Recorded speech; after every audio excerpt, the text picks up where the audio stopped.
Buenas noches, señoras y señores jóvenes de todas las edades. Bienvenidos a una nueva edición de Crisol de Cultura, el programa de la noche de los sábados en Televisión Ferrol. Saludos cordiales a todos cuantos nos siguen a través de Internet, con muy particular afecto hacia nuestros espectadores de Iberoamérica. Bueno, y bien, hace unos días falleció una actriz española extraordinaria, magnífica y ya de una edad longeva, aunque nunca es tarde para morirse y nunca es temprano, naturalmente. Hace unos días falleció la actriz Asunción Balaguer, una mujer de risa encantadora. Había nacido en Manresa, Barcelona, el 8 de noviembre de 1925 y fue el pasado día 23 de noviembre que murió en Cercedilla, en Madrid. De nombre completo Asunción Balaguer Golobart, dejó una notabilísima carrera de interpretación, por igual en el cine que en el propio ámbito de la televisión. Hija de una familia vinculada a la burguesía catalana, se casó en su momento, en el año 1951, con el actor Francisco Rabal, del que enviudó en el año 2001 después de 50 años de largo matrimonio. Sus hijos, Teresa y Benito Rabal, y por igual sus nietos, María, Luis Rodrigo, Candela y Liberto Rabal, son en su gran mayoría por igual conocidos por su tarea como actores y actrices. Voy a citar una muestra, digamos, antológica, aproximada, de lo que hizo Asunción Balaguer en cine o en televisión en diferentes épocas. Por ejemplo, Perseguidos en el año 1952, 091, Policía al habla, en 1960, Loca por el circo, ya en 1982, naturalmente en los años anteriores a 1982 siguió haciendo películas muy variadas, repito que es una antología. La hora bruja en 1985, El sueño del mono loco en 1989, Cómo ser mujer y no morir en el intento del año 1991, Boca a boca del año 1995, Silencio roto en el 2001, Días de boda 2002, Un día sin fin 2004, Fuga de cerebros 2009, ya vemos que vino trabajando hasta ultimísima hora, Pájaros de papel en el año 2010, Gran Hotel 2011, Ojos que no ven, año 2012, y Barcelona, Noche de invierno, en el año 2015.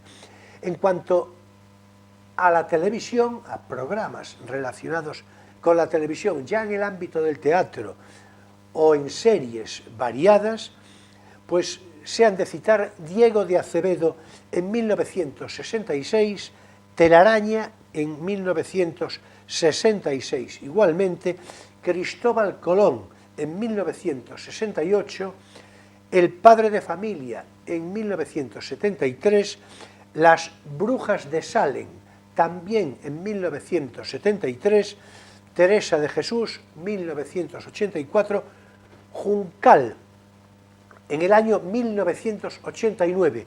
Hay que decir que Juncal, una serie magnífica de la que yo me gocé particularmente mucho y que además estaba protagonizada por Paco Raval, su marido, y un actor meritísimo ya por entonces, Rafael Álvarez el Brujo.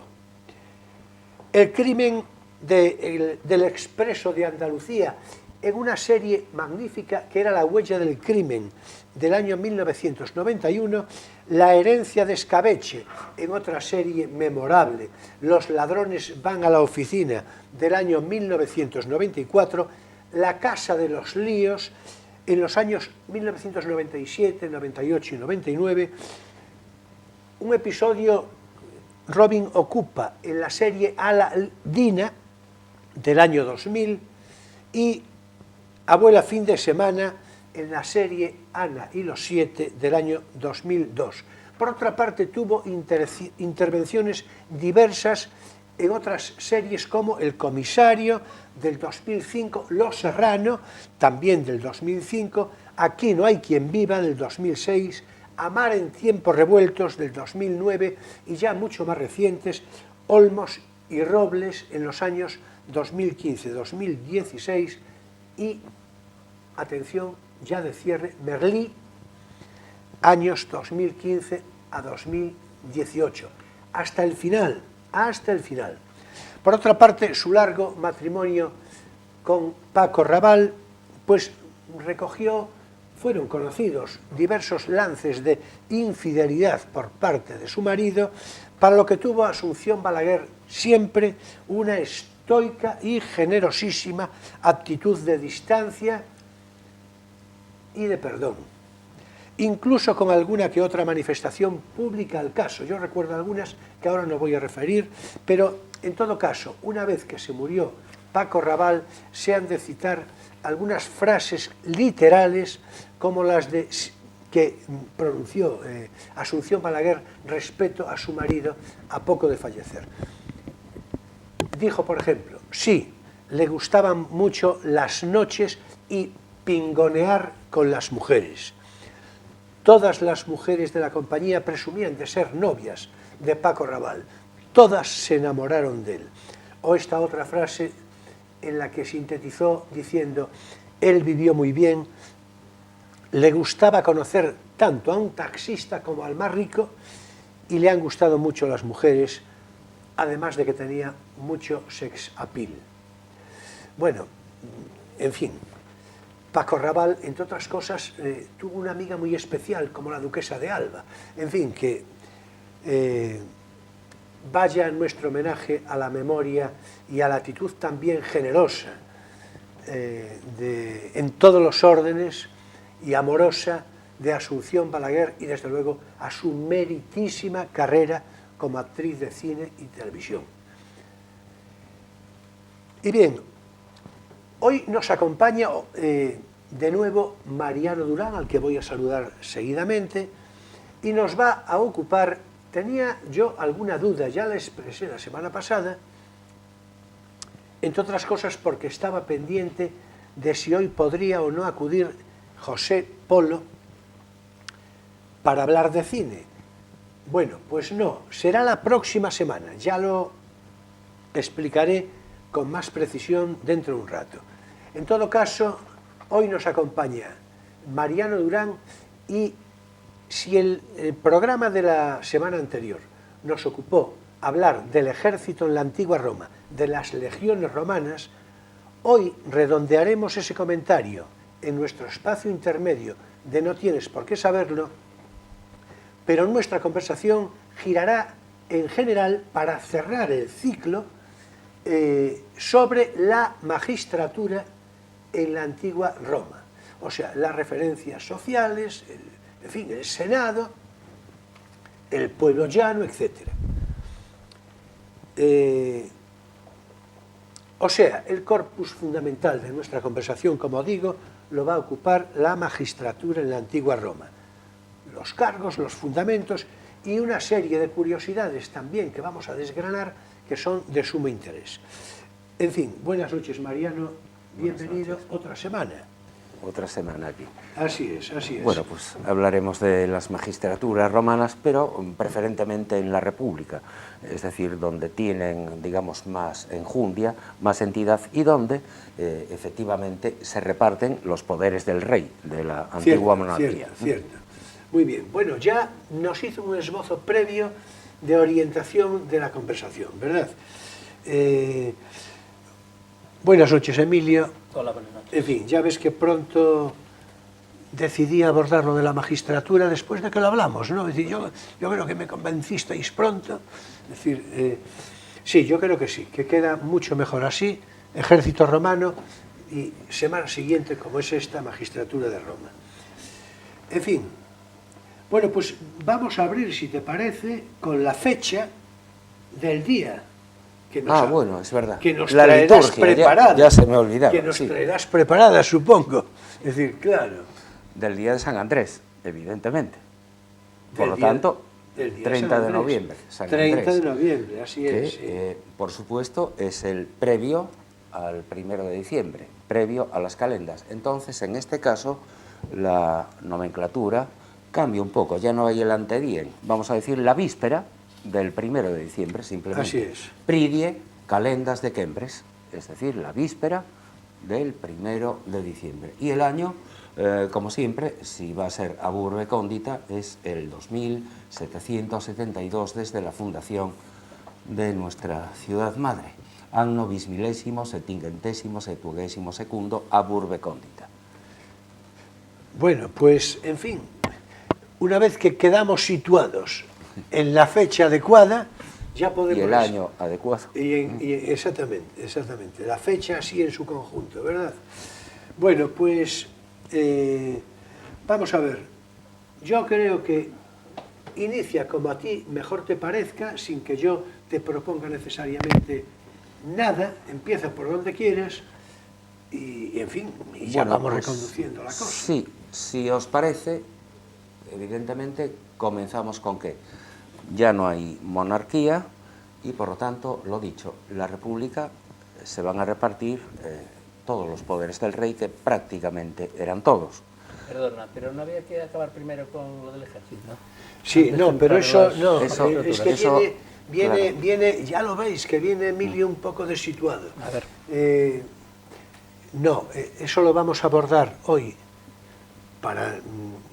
La conversación la vamos a referir a lo de la magistratura en general.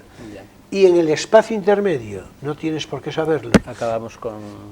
nos vamos a referir y vamos a cerrar el comentario respecto al ejército.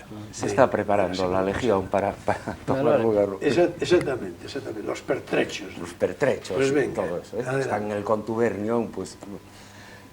Bueno, pues en este caso la República se fundamenta, todos hemos visto siempre ese acrónimo SPQR, es decir, el Senado y el pueblo romanos. El Senado va a ser la asamblea de unos 300 miembros, casi todos en principio padres de la patria, también la van a ocupar pues antiguos magistrados y después también entrarán los plebeyos. El Senado, evidentemente, lo que va a hacer es que aconsejar y ratificar leyes que se voten, ¿dónde? Es la otra parte, el pueblo, senatus populos que, el Senado y el pueblo. Entonces, todo es electivo, incluso, hay que decirlo, los reyes de la antigua monarquía romana se elegían, eran electivos, se elegían en las asambleas, en lo que se llaman los comicios, los comitia, y el pueblo va a elegir en esas asambleas. Hay 3 tipos de asambleas: los comitia curiata, que eran, digamos, étnicos, de razón étnica, son las primeras, son las que menos importancia van a tener ya en la República y acabarán sirviendo solamente para, pues, no sé, litigios familiares, para poca cosa. Los comicios centuriados, que se llaman así por las centurias, en principio pues estaban ocupados por los legionarios, pero acabarán siendo más bien para la riqueza, para la gente alta, y estas van a elegir, se va a votar ahí, pues naturalmente los cargos más importantes de la República.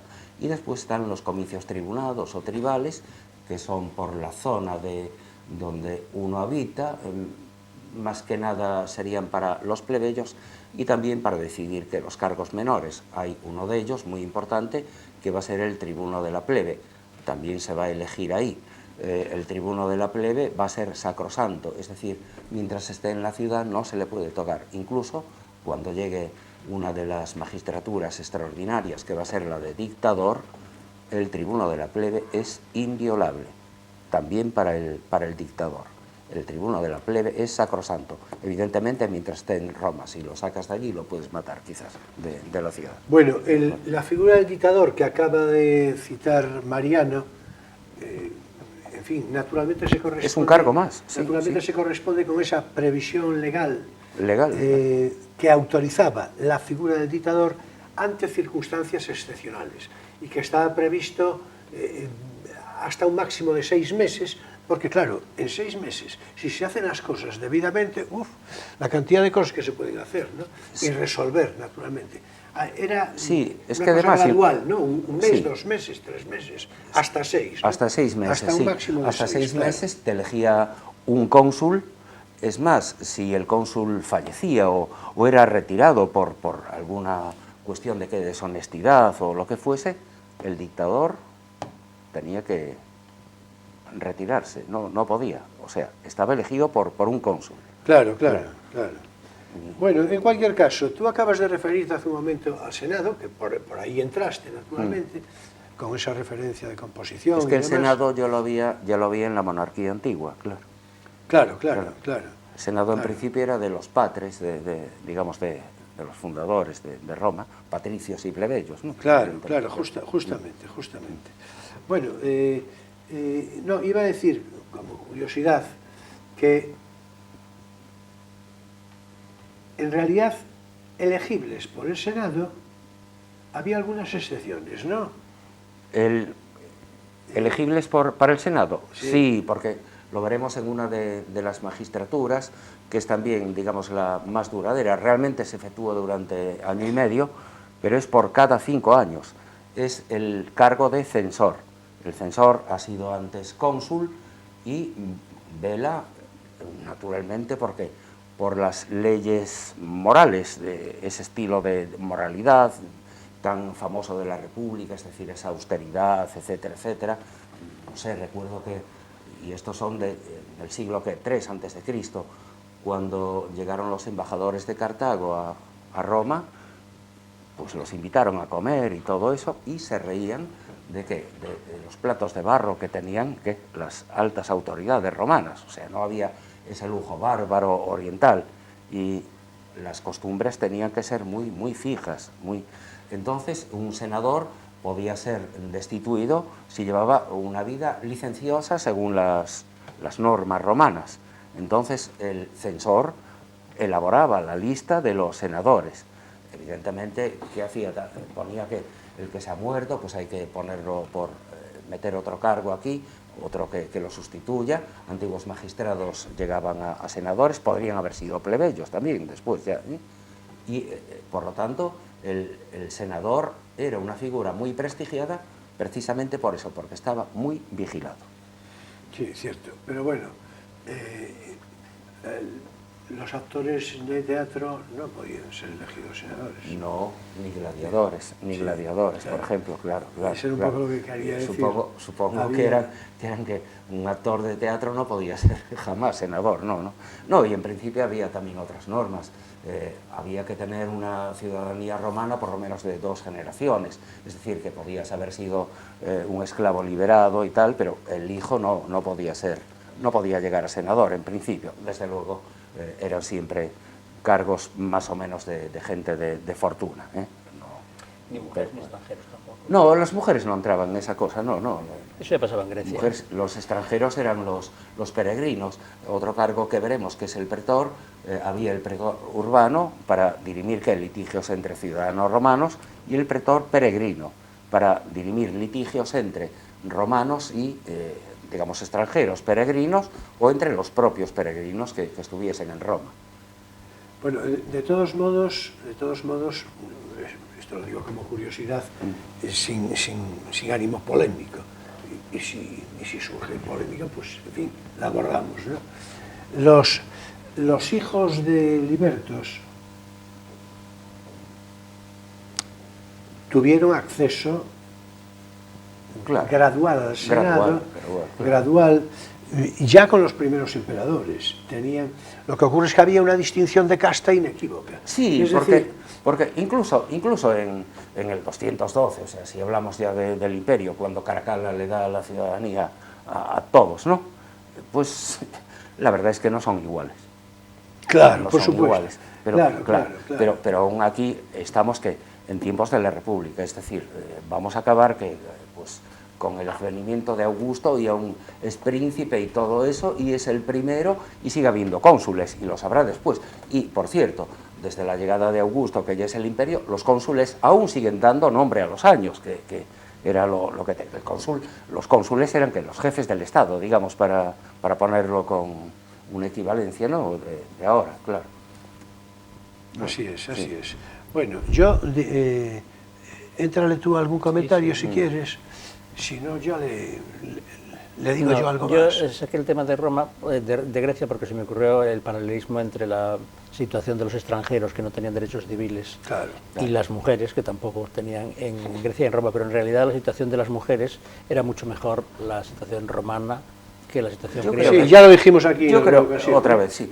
Yo creo que la situación romana en toda la cuenca del Mediterráneo, es decir, en todo el mundo que había, era, por supuesto, la modernidad total, claro. Si lo comparas pues con los imperios antiguos. Con los imperios antiguos, claro. Bárbaros, sí, o sea, bárbaros, no sé, despóticos, digamos, ¿no? Mucho más despótico que lo de Roma. Naturalmente, ni las mujeres ni los esclavos tenían derechos, pero era ese mundo, realmente hablamos de eso, claro. Pero sí, con 2 generaciones quizás, uno podía llegar incluso a senador, claro. Sí, que por cierto, había 2 vías de acceso a todas las magistraturas, y quizás, no sé si te parece, podríamos poner como un gráfico, ¿no? Una imagen de esto. Sí. Y luego los vamos desglosando, ¿no? Todo ello. ¿Te refieres a la doble escalera? A la doble escalera. Vamos con realización, ya la tenemos ahí en la pantalla. Sí. Bueno, venga, vamos a explicarla. Resulta muy interesante, la quitamos, muy pedagógico, y la quitamos, y después ya hablamos sobre cada una de estas cosas. Venga. Entonces vamos de menos a más. Evidentemente, para cualquier cargo de estos había que tener un servicio militar previo. Por eso hablábamos el otro día, si recordáis, que en la República, que no había carrera militar en sí. ¿Por qué? Porque lo llevaban ya desde, digamos, la escuela, ¿no? Hay un servicio militar previo, y después tenemos que la entrada de los plebeyos es ¿por dónde? Por los tribunos, o sea, lo que se va a llamar los tribunos de la plebe, que son 10, aquí aparece que el número de cargos que hay, pero la más baja es la de cuestor, y por aquí pueden entrar patricios o plebeyos. Hay 20 cuestores, luego ya diremos lo que es, y ya nos encontramos con los ediles. Los ediles son 4, en principio eran ¿qué? 2 plebeyos y 2 curules, es decir, los que podían sentarse en silla y tenían toga, es decir, con clases ya, digamos, nobles. Los pretores eran 8, hay un asterisco aquí que dice cum imperium, y de eso hablaremos después, y quitamos ya la escalera. Los pretores son 8, y abandonado el cargo podrían ser nombrados propretores, que a veces se dice pretores, sin más, y el prefijo pro significa provincia, es decir, en alguna provincia de la República, porque estamos en la República aquí. Después, el cónsul, que es, digamos, el jefe del Estado. Son 2, ellos se vigilaban siempre. Estos cargos suelen ser colegiados, es decir, más de uno, y suelen durar 1 año. En 1 año también se pueden hacer grandes cosas. Son 2, y una vez acabado esto podrían ser nombrados procónsules y el cónsul. Desde luego, un cónsul solía acabar después en censor, que son 2, y también podría acabar en dictador, o en todo caso el cónsul, uno de ellos, proponía al dictador. Una magistratura también, o sea, nada raro, Perfecto, pero ya estamos en la cúspide de la escalera, del curso sonoro, con lo cual, de la carrera de los sí, honores. Ya, pero fin, todo está arreglado, es decir, hay oposiciones, hay estudio y todo eso, comparémoslo, ¿no?, con lo de ahora, claro, y todo se vigila. Bueno, pues yo creo ya que se puede vamos sí. ya fuera de gráfico y vamos, como y queráis, si queréis de abajo arriba, vamos desgranando, ¿no? Sí, pues venga, sí. adelante, Sí. sí. Bueno, pues si queréis, bueno, decimos lo mismo, todos son elegidos, hasta eran elegidos los reyes. En cuanto a que las duplicaciones de cargos, pues teóricamente evitaban abusos de poder, aunque muchas veces que un cargo, un colega, ¿no?, porque estaba colegiado, un colega que pues intentaba torpedear al otro, y a veces un colega pues eclipsaba al otro. Yo creo que ya había comentado en otro programa una vez que César estuvo de cónsul también con, yo creo que se llamaba Bíbulo o algo así, pero lo he olvidado y creo que lo había olvidado también la otra vez, porque ese hombre quedó tan eclipsado que la gente romana decía el año del consulado, porque daba nombre a los años, ¿no?, de Julio y César. O sea, había que decir dos, porque eran dos, pero se habían olvidado, ¿no? El otro nadie se acordaba. Yo creo que se llamaba Bíbulo o algo así, pero casi queda mejor decir así, ¿no? Los cargos, evidentemente, eran honoríficos, no se cobraba, era un honor. O sea, gratis es honos. Era un honor desempeñar las magistraturas. Aunque a veces, claro, había que pagar y todo eso, y evidentemente había abusos, y había un aprovechamiento de los cargos. Y después de que se acababan el tiempo de magistratura, que solía ser de un año, fijémonos eso, otra vez, es necesario volver a insistir en eso. Decías de dictador en 6 meses, y otra vez dije yo, pues en un año también se hacían grandes cosas, claro, y todo se hacía así. Y después estaban sujetos a responsabilidad, se les exigían cuentas cuando hubiesen acabado por lo que habían hecho. En provincias había muchísimos abusos. Bien, pues empezamos entonces por arriba, si os parece. Venga, adelante. Bueno, por cierto, si lo comparamos con un Estado moderno, con los 3 poderes, con Montesquieu, que creo que aún vive, ¿no? Según eso, ¿no? Bueno, hay opiniones. Claro, hay opiniones sobre el papel, sí. La separación de poderes aquí... Creo que está grave. Está grave, ¿no? Está grave. Bueno, pues la separación de poderes... Hace tiempo ya, ¿eh? Ahora ya, en fin, yo creo que entra en trance agónico ya. Sí, y en el 85 se anunció su muerte, ¿no? Creo. Pero bueno, sí. Pues aquí, bueno, aquí supongo que la ironía los espectadores más o menos la reconocerán, y los que, en fin, nos ven fuera de España, pues a lo mejor les resulta un poco más difícil. Es el mal uso que se hace de la inspiración, del espíritu de las leyes de Montesquieu. Claro. Es decir, bueno, en fin, es esto.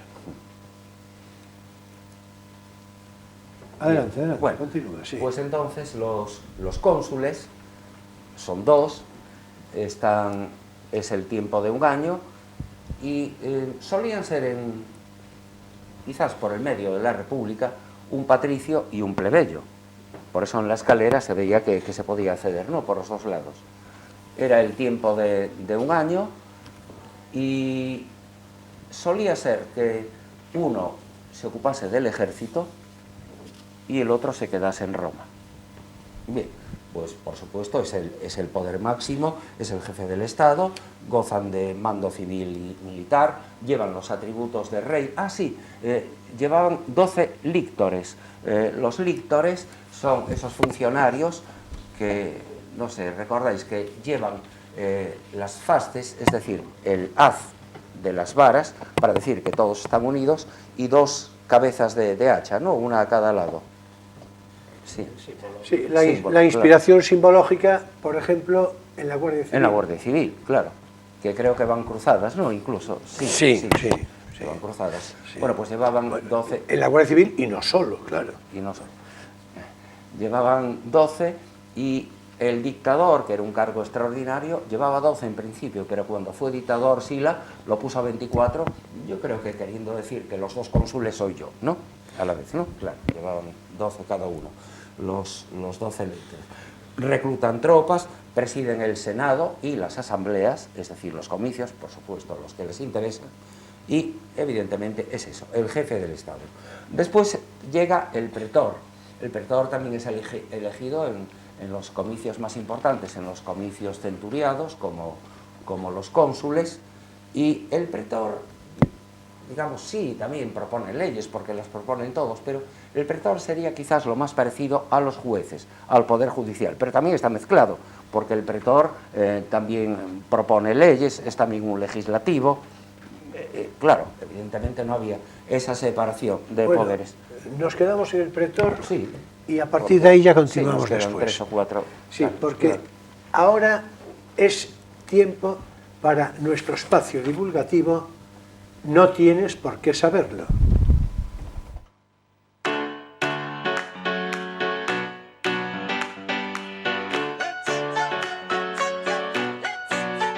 Bueno, y como ya vine preanunciando, hoy no nos ocupará la recomendación de lectura, sí, naturalmente, en programas sucesivos, pero me pareció de interés, y estamos todos de acuerdo, en cerrar el comentario iniciado la semana pasada respecto al ejército en la antigua Roma y a las legiones romanas, por extensión, y en concreto a la Guardia Pretoriana, que es algo que nos quedó suelto por ahí y que nos va a ocupar de una manera particular.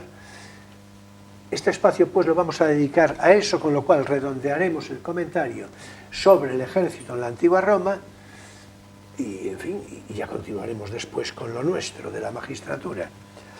Bueno, decía la Guardia Pretoriana. ¿Tú quieres referirte a algo previo? No, simplemente algo etimológico. La Guardia Pretoriana empezó, evidentemente, con la pretura o algo militar, ¿no? Que era como el comandante en plaza, ¿eh? Claro. Después tiene bastante sentido, sobre todo que en los primeros tiempos del Principado, donde es beneficiosa, es bastante beneficiosa, y después, evidentemente, juega un papel, digamos, cuando se acaba la Pax Romana.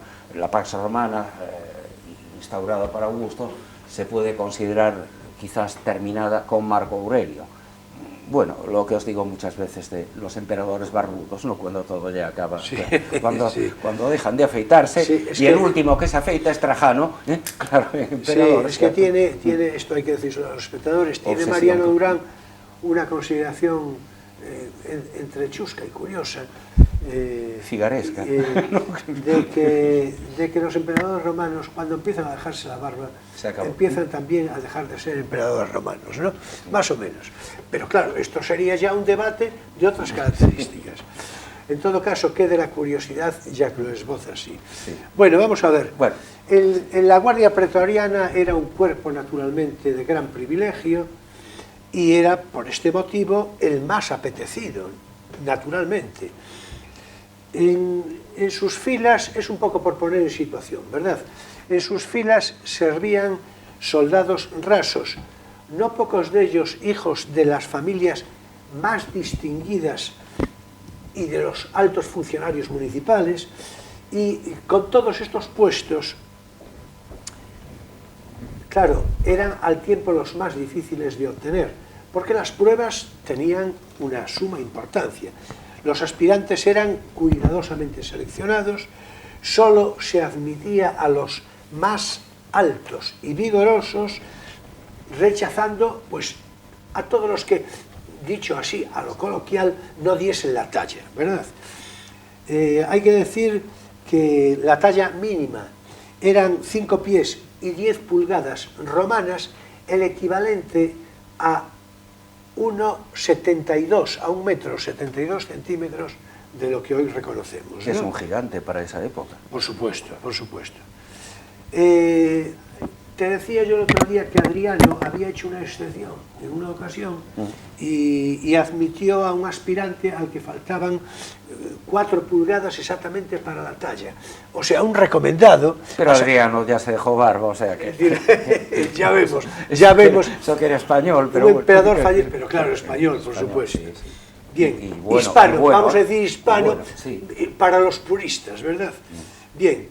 La guarnición romana de la Guardia Pretoriana se encontraba fundamentalmente formada por voluntarios, los cuales se reclutaban exclusivamente en Roma. Después se va a abrir la geografía y van a aparecer de otras partes, ¿verdad? Vamos a ver.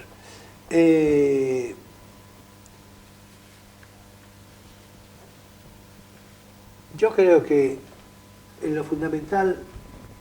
Sí, que, por cierto, me dejas un pequeño inciso. Claro, claro. Que, claro, tienen guardia pretoriana todos, pero en el caso de Calígula, por ejemplo, y supongo que alguno más, Calígula tiene aparte una guardia personal, una escolta de germanos, que son enloquecidos, fieles a él, y cuando lo asesinan, porque le hacen lo mismo que a Julio César, ¿no? A Calígula lo llaman unos cuantos, ven aquí, este lado, lo van apartando, ¿no? Cuando lo asesinan se vuelven locos y empiezan a asesinar a todo lo que hay allí. Bueno, es incluso lo que hemos visto con la serie basada en la novela de Robert Graves, ¿no? De Yo Claudio, que se encuentran al tío de él escondido detrás de una cortina. Detrás de una cortina y van a asesinarlo. Y yo, bueno, pues ¿no? Pero que se vuelven locos. Y esa no era la guardia pretoriana, era que los guardaespaldas, los germanos que tenía, claro, ese reclutamiento es otro, evidentemente, pero Calígula estuvo en Germania, con Germánico, su padre. Sí, claro, sí.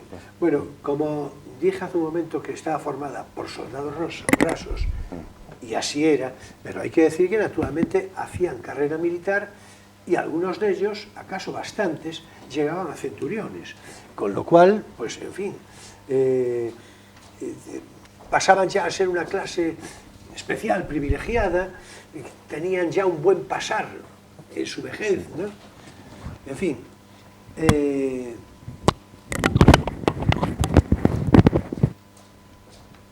Hay noticia de que Septimio Severo disolvió a la tropa pretoriana en el año 193 para reorganizarla, de modo que autorizó a los veteranos de las legiones de todas las provincias para ascender a la guardia, provocando un descontento grande entre los romanos que tenían una especie de predio particular sobre ello, ¿no?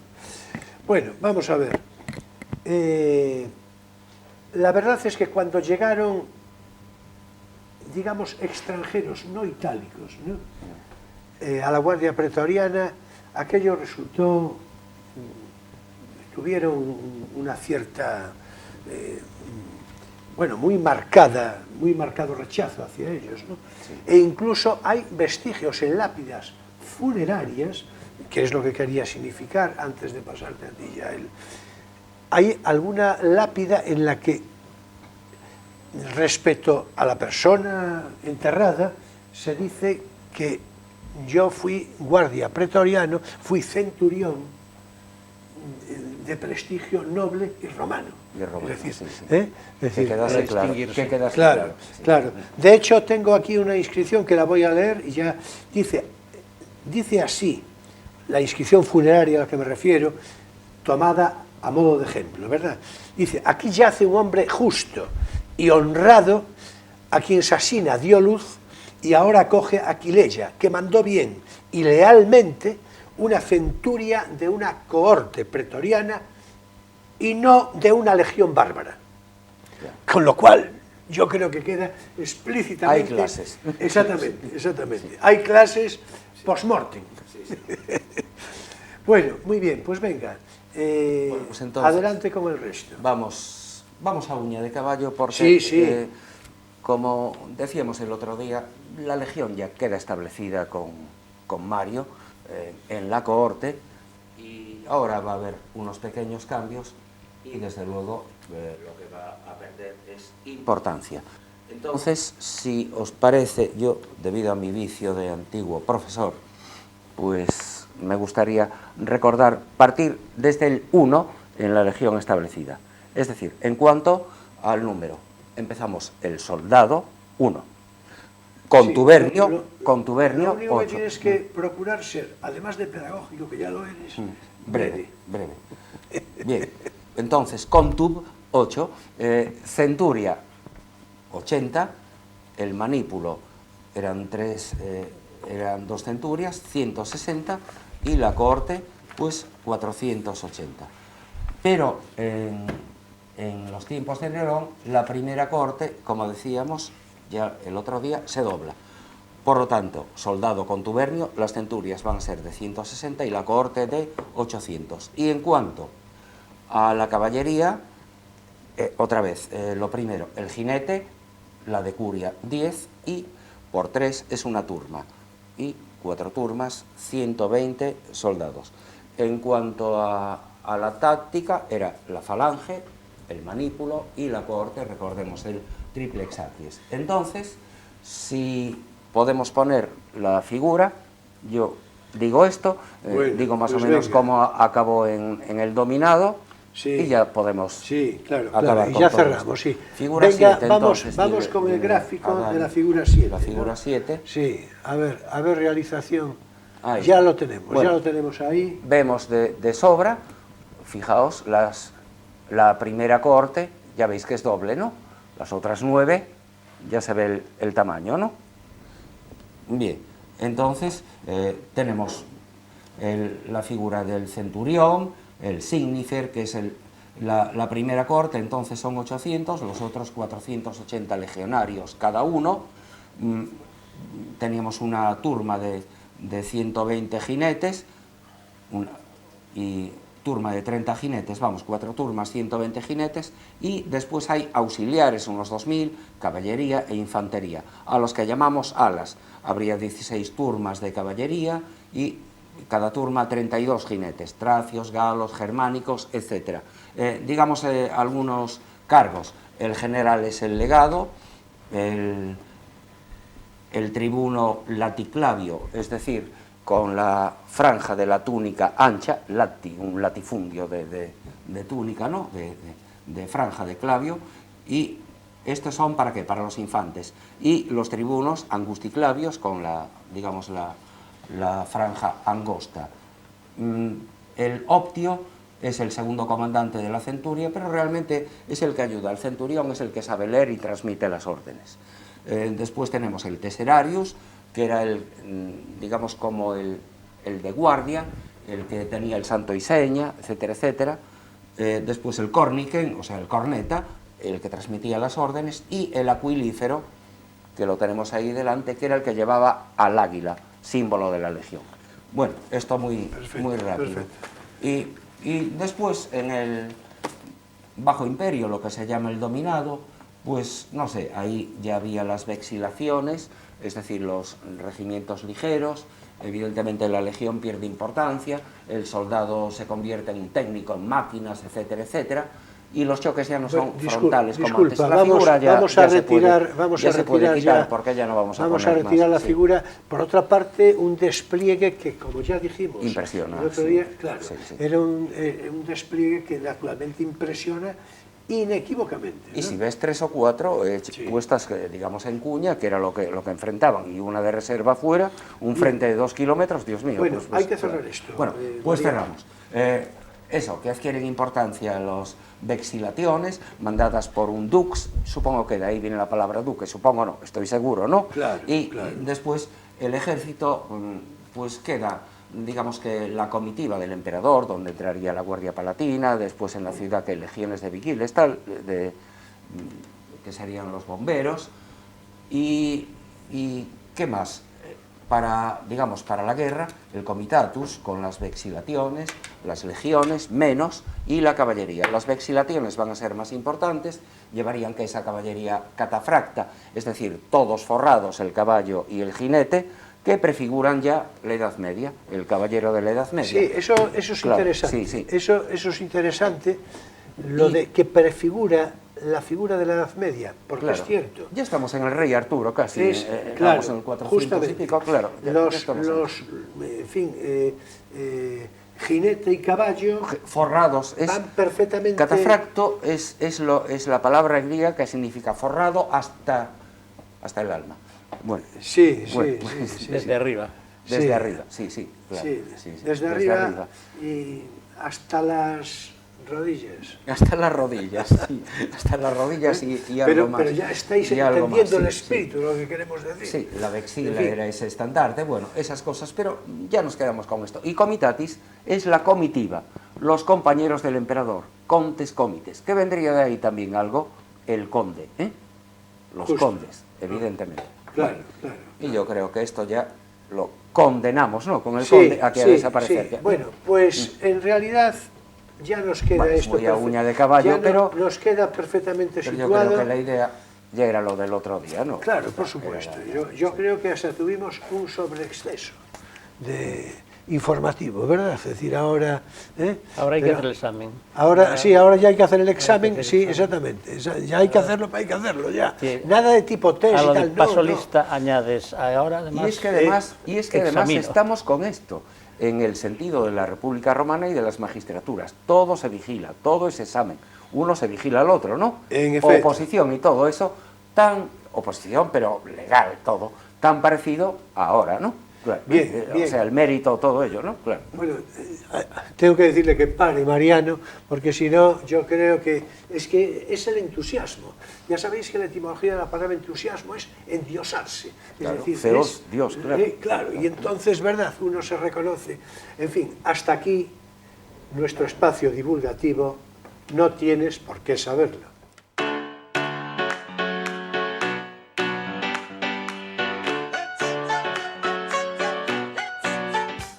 Bueno, vamos a continuar para redondear en lo posible, de una manera suficiente, el concepto de la magistratura, las magistraturas en la antigua Roma. Bueno, vamos a ver. Los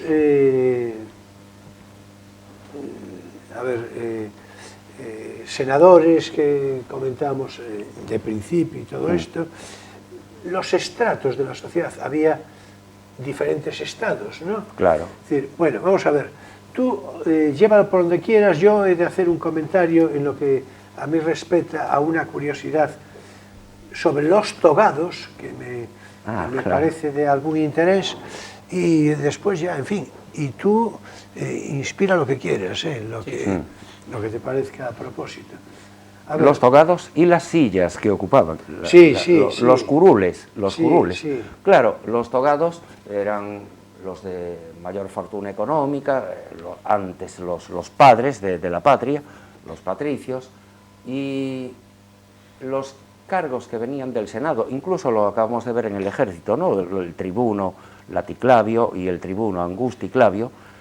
El tribuno Laticlavio venía de los senadores. Los senadores llevaban túnica, toga y desde luego que la franja púrpura ancha, era el laticlavio. Podían sentarse en la silla curul. Entonces estos eran magistrados curules. Los demás en el Senado se sentaban en bancos. Por ejemplo, el tribuno de la plebe se sentaba en bancos cuando convocaba al Senado, y el tribuno de la plebe podía convocar al Senado, evidentemente. Sí, bueno, yo me refería al ejercicio de la abogacía realmente, ¿no? Porque tiene una cierta curiosidad. El ejercicio de la abogacía era casi el pretor, digamos. Claro, porque me refería a esto por una curiosidad complementaria,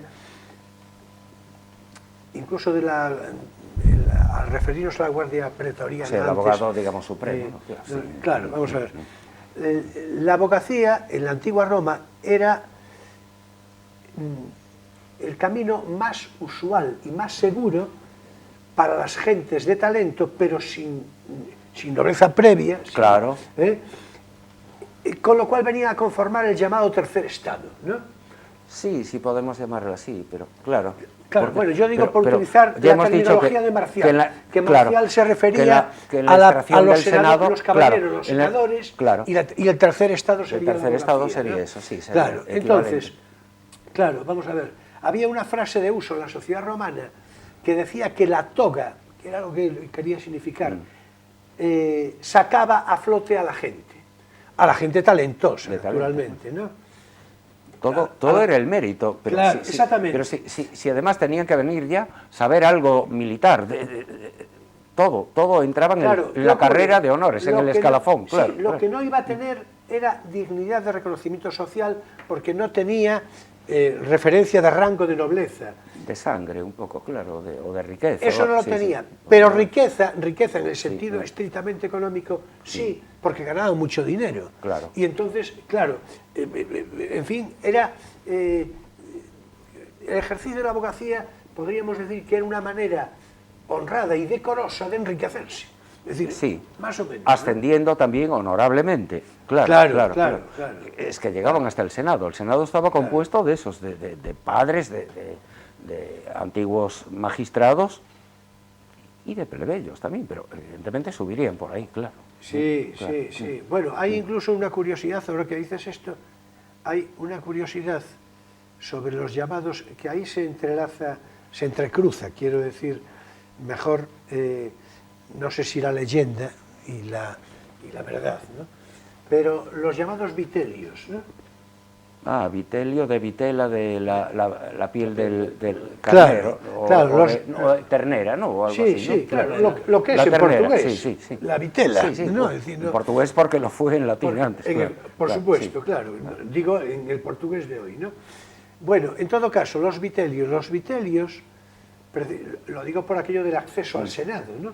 Los vitelios, se dice que era una generación iniciada en un zapatero remendón, fácilmente. Con la piel. Claro. Dice fácilmente, ¿no? Es decir, pero que después un hijo del que pone todo esto en marcha, pues se enriquece como agente inmobiliario, por decirlo en palabras de hoy, vendiendo fincas y todo esto, y a partir de ahí, pues, en fin, llega a pasar al Senado. O estudia leyes, gracias a que va teniendo algo de dinero, para poder, como decía Propercio, tronar en el frenético foro, ¿no? Claro. Sí, de todos modos, un poco por cerrar el comentario, cuando menos relacionado con el Senado, de lo que yo quería decir, lo cierto es que en la medida en que las clases sociales de menor rango van accediendo al Senado, incluyendo los vitelios, pues naturalmente se podría pensar que se resienten los nobles de estirpe. No, vamos a ver, se resienten en el sentido personal de que no les gusta, claro, el acceso de las capas sociales más bajas. Pero se cohesiona. Pero, sin embargo, tienen un enorme prestigio y un creciente respeto cada vez mayor. Claro, porque una cosa es el arribismo, claro, y otra cosa es la procedencia, naturalmente. Y el llegar, claro. La meritocracia. Y el llegar por mérito. Claro, que eso sí estaba muy claro. Entonces, ¿qué ocurre? En los nobles de tradición, de estirpe de tradición, llegan a tener incluso una consideración particular, por ejemplo, permitiendo tener en el atrio de la entrada a la vivienda referencias icónicas de los antepasados. Claro. Para que quede claro, sería algo así como decir, tú no puedes hacer esto. Es decir, es un privilegio que tenían ellos de una manera particular. Y yo creo que, aunque suene, digamos que a lo mejor socialmente poco, a mí me parece muy bien que cada uno tenga el mérito y también el reconocimiento al rango social. Por supuesto.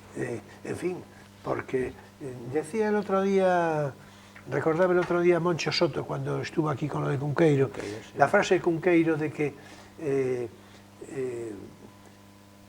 la patria es a terra e os mortos, decía, por supuesto. Entonces, los antepasados es fundamental. Y los muertos son los retratos familiares, todos esos, claro, que se llevaban en los entierros romanos, una procesión de imágenes, todos de antepasados, claro. Por supuesto, claro. Porque hay una consideración también religiosa. Claro, los manes en los lares, los manes, claro, las divinidades domésticas, las divinidades que protegen el papel del pater familias como sí, sacerdote de la religión es que familiar. Es como sacerdote de su casa, claro. Justo.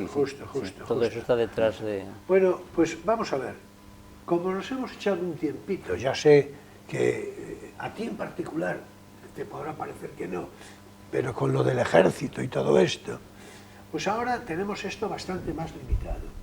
Entonces, yo te lo digo para que de tu parte tú le complementas como te parezca, pero que esquematices ya de una manera clara, por supuesto. Totalmente. Pero, Bueno, del dictador ya hablamos, ¿verdad? O sea que Sí, ya sí, lo está. habíamos, ¿no? Sí. Bueno, pues si queréis, así. Ya acabamos con las magistraturas mayores. Ahora nos quedan, bueno, mayores también estaba el censor, pero yo creo que hablamos de eso, ¿no? Bueno, y luego la referencia de curiosidades que tenemos ahí, bueno, que de una manera simbólica conviene citar, ¿no? Bueno, entonces voy con las pequeñas.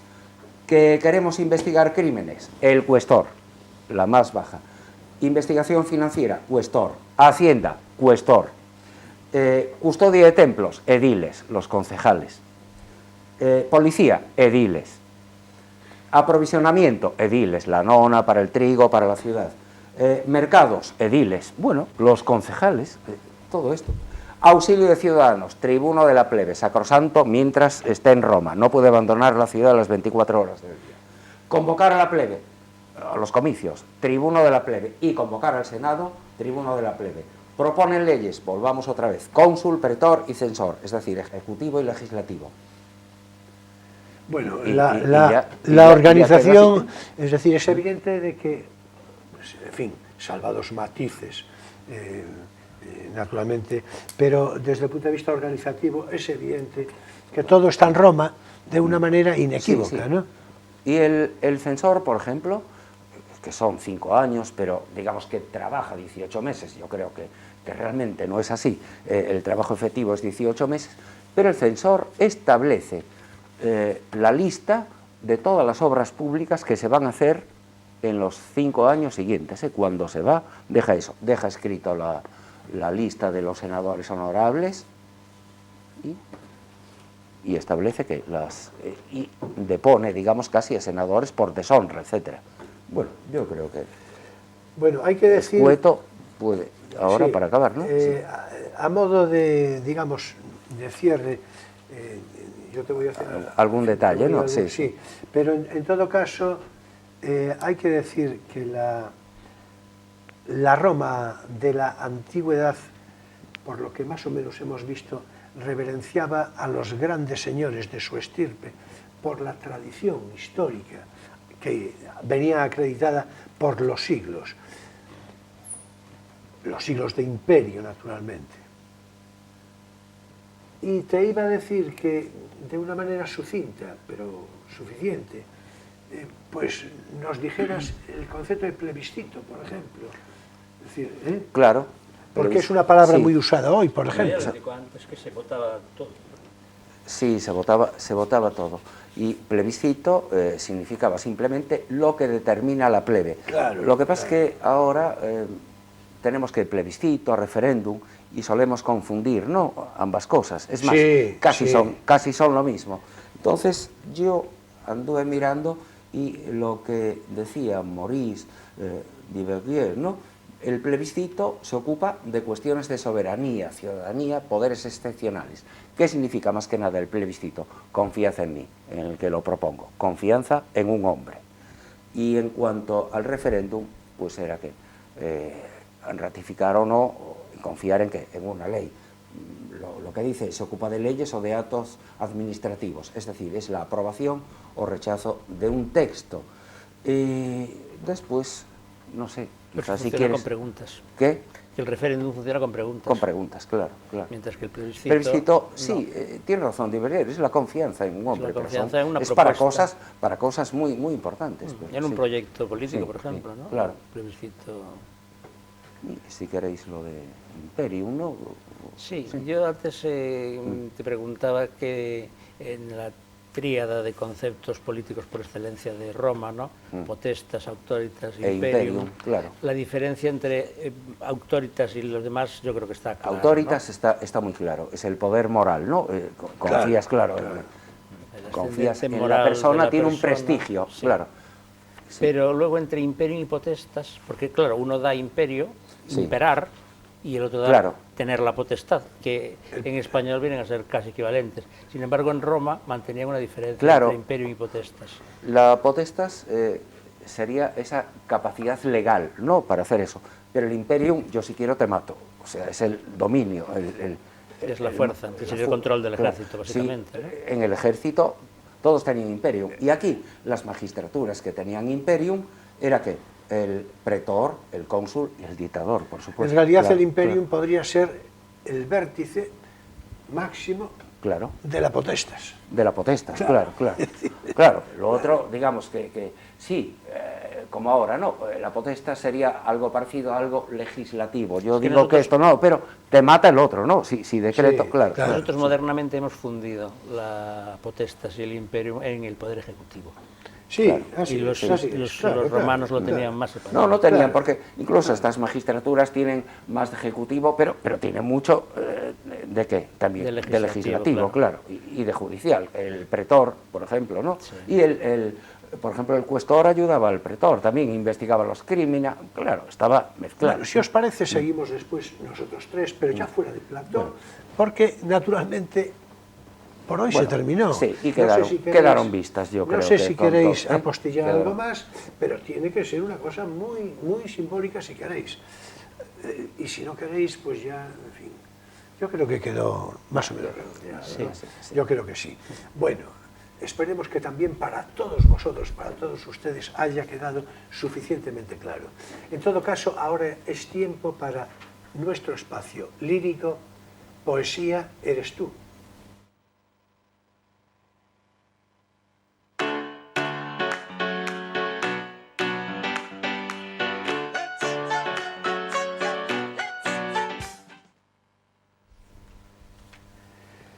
Bueno, y hoy me voy a servir de un texto sobre... Pongo aquí el libro para que lo aproxime la cámara ahí con un zoom de interés y podamos leer, naturalmente, que se trata de El cementerio marino de Paul Valéry. Un poemario extraordinario del que naturalmente voy a leer solo las estrofas iniciales, la primera muy conocida en el ámbito poético, naturalmente, y cualesquiera otro día podemos ampliar más estrofas y en todo caso hacer comentarios respecto al poemario estricto del cementerio marino, porque el comentario de este libro es una maravilla. Pero en fin, eso será en otra oportunidad. Comentario y traducción que son de Guillén. Sí, Jorge Guillén, sí. Es la primera que se hizo así importante, sí, que quizás pasó a ser canónica. O en lengua española, hay muchísimas. Ahora hay otras muy bueno, pero en su momento, claro, fue la fundamental. Sí, y en Hispanoamérica, muy buenas. Sí, esta es la de Jorge Guillén, del año 1981, una edición en Alianza Bolsillo, y en todo caso, comentábamos antes de empezar, ¿verdad?, que algo respecto a la traducción de Jorge Guillén, pero naturalmente esos matices hoy no los vamos a dar, porque vamos pues con el texto inicial, los primeros versos de El cementerio marino. Dice así: ese techo tranquilo de palomas palpita entre los pinos y las tumbas. El mediodía justo en él enciende el mar, sin cesar, empezando. Recompensa después de un pensamiento, mirar por fin la calma de los dioses. Qué labor de relámpagos consume tantos diamantes de invisible espuma, y qué paz, parece concebirse, cuando sobre el abismo un sol reposa, trabajos puros de una eterna causa, refulge el tiempo, y soñar es saber. Tesoro estable y a Minerva templo, masa de calma y visible reserva, agua parpadeante, ojo que guardas bajo un velo de llama tanto sueño, oh mi silencio, en el alma edificio, más cima de oro con 1000 tejas. Techo, templo del tiempo que un suspiro cifra, a esta pureza subo y me acostumbro, de mi marina mirada ceñido, como mi ofrenda suprema a los dioses, el centelleo tan sereno siembra en la altitud soberano desdén.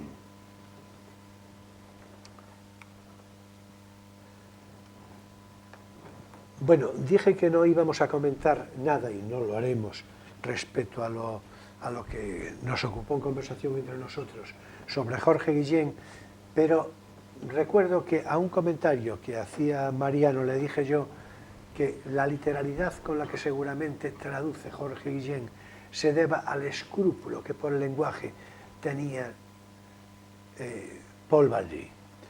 Bueno, es verdad, hay una frase de Paul Valéry que yo creo que puede cerrar muy bien este comentario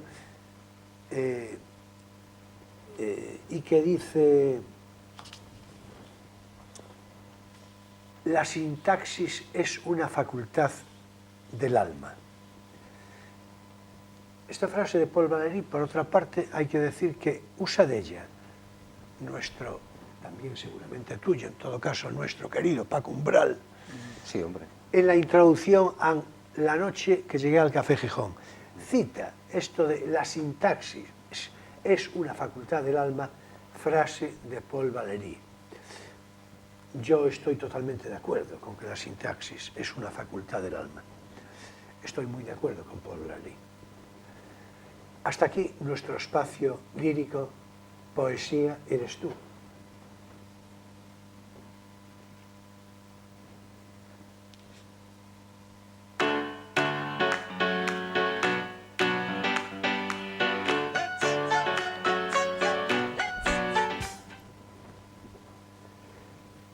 Finaliza aquí también, claro, Crisol de Cultura en este sábado 30 de noviembre de 2019. Bueno, muchas gracias, Mariano, por tu presencia de hoy, un placer, por tu conversación,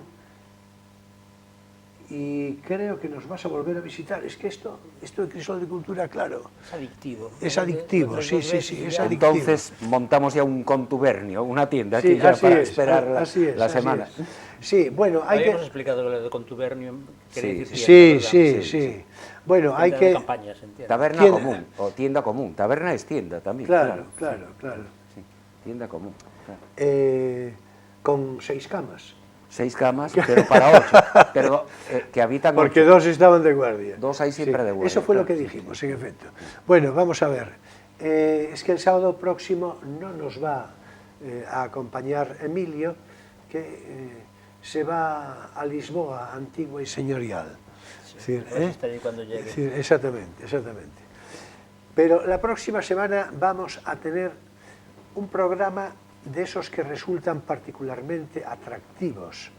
Vamos a hablar de cine con José Polo, que al fin, después de, felizmente superada la circunstancia familiar que le impidió acudir, pues un día como hoy, por ejemplo, la próxima semana sí nos visitará de nuevo José Polo, y con él vamos a hablar, como no, de cine, en concreto de la actriz Greta Garbo. Yo creo que decir esto ya es suficiente estímulo como para que vayáis tomando asiento, previsión de asiento para el próximo sábado. Señoras y señores jóvenes de todas las edades, mi gratitud entera y toda, como de costumbre, por vuestra presencia fidel de cada semana, por vuestros comentarios. Tengo que decir que muy agradecido esta última semana por, un puñado de elogios que me habéis enviado a mí en lo personal y al programa en general, naturalmente. Naturalmente muy complacido, ¿verdad? Por vuestra actitud crítica también, naturalmente, por vuestra simpatía. Nos vemos el próximo sábado en Crisol de Cultura a las 9:30 de la noche, con repetición el domingo entre 7:30 y 8, según obligados ajustes de programación. Y después ya en Internet, a través de YouTube, para todo el ancho mundo. En fin, será un placer nuevamente disponer conversación para todos vosotros y con todos vosotros el próximo sábado en Crisol de Cultura, Televisión Ferrol. Ya sabéis, la recomendación de costumbre: si estáis viendo este programa en su emisión del sábado, sabed que seguidamente se emitirá una interesante película con previa presentación y animado coloquio a su final. Y bien, ya sabéis que pasó lista. Muchas gracias, buenas noches y feliz semana.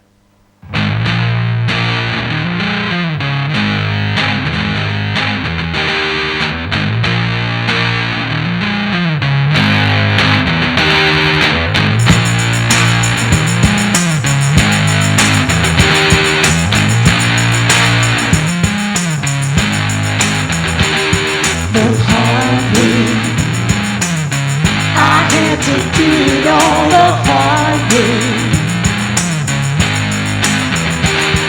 The hard way. I had to do it all the hard way. While other folks been working by the light of day.